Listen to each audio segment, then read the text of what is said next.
안녕하십니까? 매일 교과 나눔에 오신 모든 분들을 진심으로 환영합니다. 오늘은 8월 19일 예수님과 어린이들이라는 제목으로 함께 말씀을 살피고자 합니다. 함께 먼저 기도드리겠습니다. 하늘에 계신 아버지 하나님, 저희들 다시 한번 말씀 앞에 섭니다. 이 말씀이 이해되어지게 하시고 깨달아지게 하시고 우리의 삶에 거룩한 양식으로 남게 하여 주시옵소서. 온전히 함께하여 주시옵기를 바라며 예수 그리스도의 이름으로 기도드리옵나이다. 아멘. 먼저 마가복음 10장 13절에서 16절에 있는 말씀을 읽어드리고 싶습니다.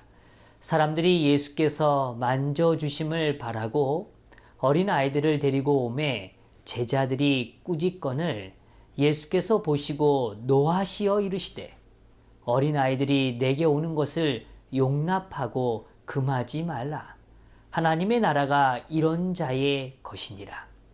내가 진실로 너에게 이르노니 누구든지 하나님의 나라를 어린아이와 같이 받들지 않는 자는 결단코 그곳에 들어가지 못하리라 하시고 그 어린아이들을 안고 그들 위에 안수하시고 축복하시니라.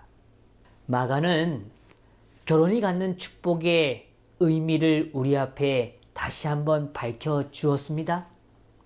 당시에 그렇지 못했던 또 버림받았던 여인들을 향한 축복의 선언 역시 오늘 마가를 통하여 하나님은 전해 주시고 계셨죠.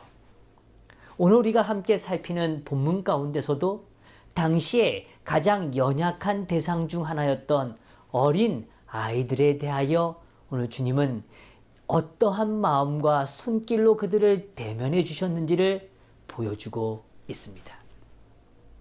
오늘날 아이들을 보호하고 귀하게 여기는 일은 일반적인 태도일 것입니다. 혹시 아이들이 밖에서 다치거나 어려움을 겪으면 많은 부모들이 그저 쉽게 그 일을 대하지 않을 겁니다. 당시에 물론 부모들의 입장에선 그랬지만 예수님 당시의 사회적 분위기는 달랐어요. 고대 세계에게 영유아기는 매우 취약한 시기였습니다. 의술이 부족했고 또 출산부터 어린 시기까지 여러 위험에 쉽게 노출되던 시대였기 때문에 그렇습니다. 언제 어떤 어려움을 당해도 이상하지 않는 시대였죠. 또 사회적인 지위로서는 노예와 다를 바 없는 그러함을 교과에서도 밝혀주고 있습니다. 특별히 기형적이거나 바람직하지 않은 상태의 아이들을 대하는 태도는 너무도 냉혹했습니다. 버리거나 정말 그냥 방치해두는 그런 시대를 살았다는 거죠. 오늘 본문 말씀에서 제자들은 예수님께 아이들을 데려오는 사람들을 향하여 책망하고 있어요. 제자들은 도대체 어떤 생각 때문에 이런 일을 하였을까요? 시대의 소망에서는 다음과 같이 말해주고 있습니다. 구주의 제자들은 이런 일로 방해를 받기에는 그분의 사업이 너무나 중대하다고 생각하였다.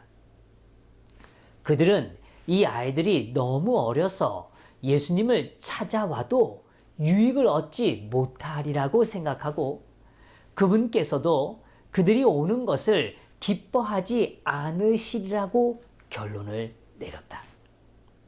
제자들은 예수님께서 하시는 사업이 너무도 중요하다고 생각했습니다. 그러나 정작 더 중요한 것이 무엇인지를 놓치고 있었다는 것이죠. 우리의 신앙생활에도 이런 연약함이 있지는 않은지 생각해 보게 됩니다. 일이 너무 중요해요. 그리고 이 사업이 너무 중요합니다. 그러나 그 사업을 대하거나 오늘 그 사업 앞에서 우리가 갖는 마음의 태도는 어떠한가에 대하여 우리는 더 깊이 생각해 보아야 한다는 것입니다. 사실 우리에게 더 중요한 것, 우리 삶에 더 간직하고 더 소중히 놓치지 말아야 하는 것이 있다는 것이죠. 제자들은 이 귀한 아이들이 참된 필요를 가지고 변화의 가능성 앞에 그들의 삶이 주님 앞에 드려져야 한다는 것, 그러한 사실을 충분히 보지 못하고 있다는 걸 우리는 여기서 발견하게 되는 것이죠. 우리는 오늘 본문을 통하여 세 가지 중요한 교훈을 다시 한번 확인하게 됩니다. 첫 번째로요, 성령께서 역사하지 못하실 대상은 결코 없다는 것입니다. 여기 시대의 소망에 또한 밝혀줍니다. 만일 우리가 하나님과 교통하는 가운데 산다면 우리 역시 아주 어릴 때부터라도 성령께서 우리의 어린 자녀들을 꼴지어 주시리라고 기대할 수 있다. 언제부터 성령께서는 역사하실 수 있다고요? 어렸을 때부터 말이죠. 어릴지라도, 배운 지식이 적을지라도, 가진 재물이 없을지라도, 상처로 얼룩진 삶일지라도 예수님께 나오지 않아도 되는 대상은 없다는 것입니다. 성령께서 역사하지 않을 대상은 없다는 걸 기억해야 합니다.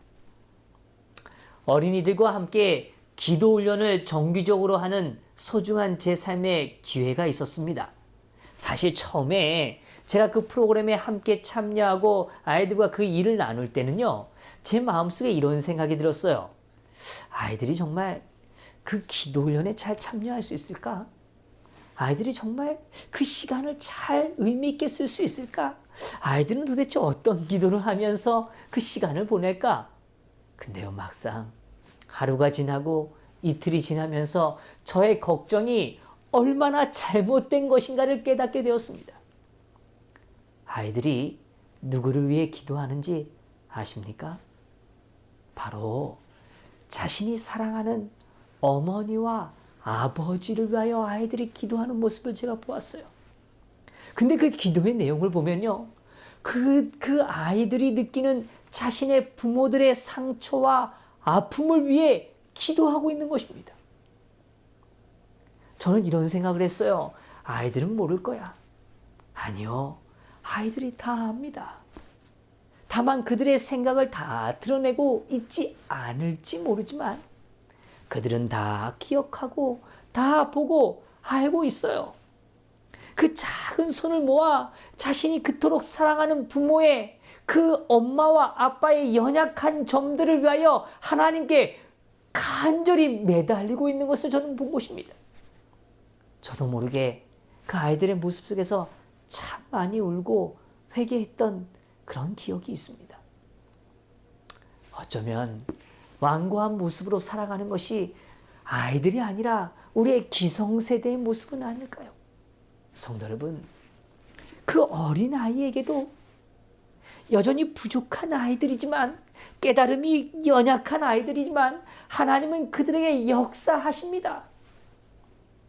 하나님께서 역사하지 못하실 대상은 없다라는 사실을 오늘 우리는 확인해야 돼요. 마가는 오늘 연약한 여인들을 향해서도, 또 연약한 아이들을 향해서도 하나님은 여전히 그들에게 사랑의 손길을 펼치시고 그들의 마음을 다루시고 그들의 품성을 빚고 계신다는 걸 보여주고 계시는 겁니다.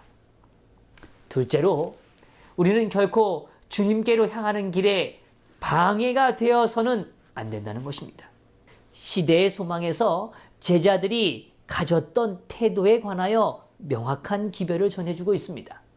어머니들이 어린 자녀들을 데리고 그분께 나아올 때 제자들은 그들을 미워하는 눈으로 바라보았다.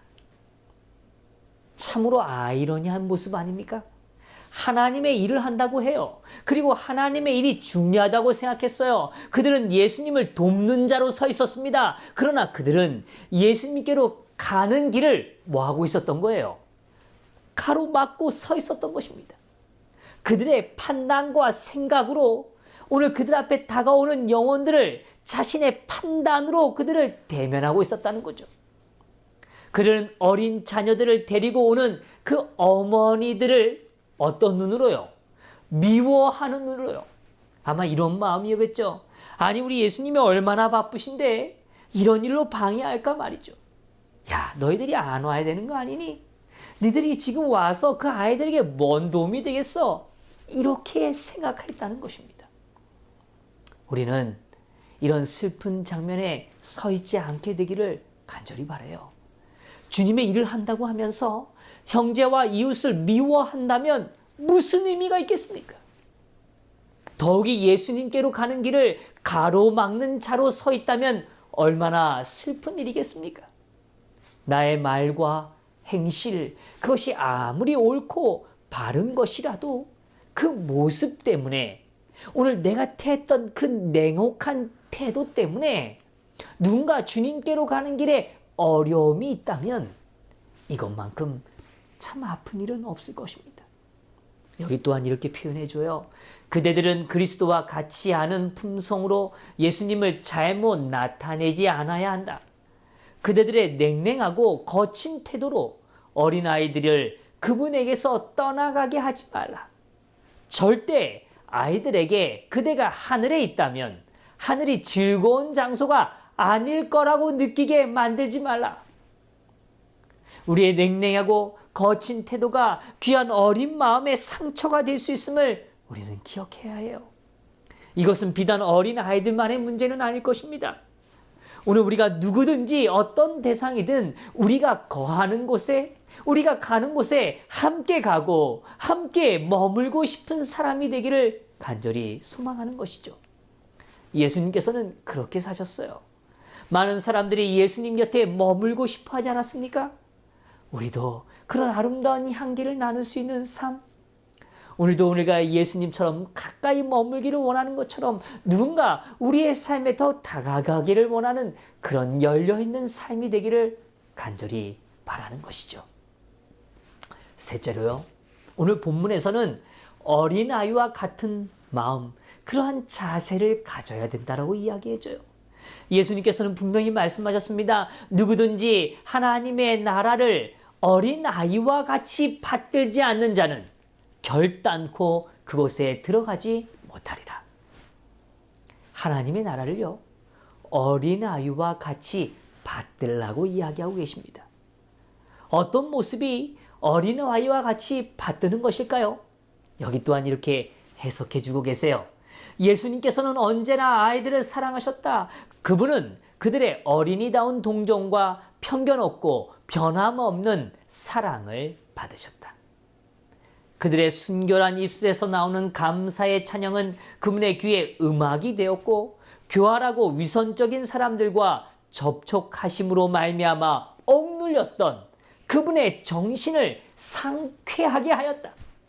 성도 여러분, 아이들이랑 같이 있으면 그런 마음 들지 않습니까? 아니, 아이들의 말 한마디가요, 전혀 생각하지 못했던 시야를 열어주고요, 내 마음을 굉장히 새롭게 만드는 그런 경험 말이에요. 어린 아이들에겐요, 선입견이 없어요. 편견도 없고요, 포기할 수 없는 그런 자신의 고집스러운 의견, 그런 게 없습니다. 어린 아이들은 감사의 찬양을 순결한 입술로 드렸다고 이야기합니다. 아이들은 예수님의 말씀을 있는 그대로 받아들이고 자기가 느낀 그대로 감사하는 겁니다. 동정과 편견 없고 변함없는 사랑, 순결한 입술에서 나오는 감사의 찬양, 이것이 오늘 우리의 품성과 삶에 가득 채워지게 되기를 간절히 바라는 것이죠. 우리의 기도와 간구가 단정하고 예쁘게 보이기 위하여 좋은 말을 찾는 게 아니라 우리의 마음이 느끼는 그대로 정말 진실되게 부끄러워하지 말고 아주 간단하지만 솔직하게 주님 앞에 고백하고 나아가는 일, 그래서 주님의 품에 안기는 경험, 그것이야말로 오늘 하나님의 나라를 받드는 삶의 모습이라는 것이죠. 아이들은 주님 앞에 나아가는 일에 준비되어야 한다는 그런 압박감을 갖지 않아요. 아이들은 자격에 대하여 생각하지 않습니다. 때때로 우리가 매우 약하고 우리의 언어가 매우 단순할수록 하나님께서는 그것들을 더욱 축복해 주실 것이라는 것입니다. 오늘도 주님 앞에 우리의 모습을 그대로 가져가서 정말 편견 없이 변함없이 주님을 향하는 우리의 이 제자된 삶이 되시기를 간절히 바라면서 오늘 교과의 내용을 마치도록 하겠습니다. 함께 기도하겠습니다. 하늘에 계신 아버지 하나님, 저희가 어린아이와 같이 될 수 있도록 도와주시고 오늘 하나님께 나아가는 일에 장애가 되지 않게 하시고 오늘 정말 어떤 자들이든 하나님께서 귀히 받으시고 사용하실 수 있다는 그 아름다운 믿음으로 이 땅을 살아가도록 축복하여 주시옵소서. 이 모든 것 감사드리며 예수 그리스도의 이름으로 기도드리옵나이다.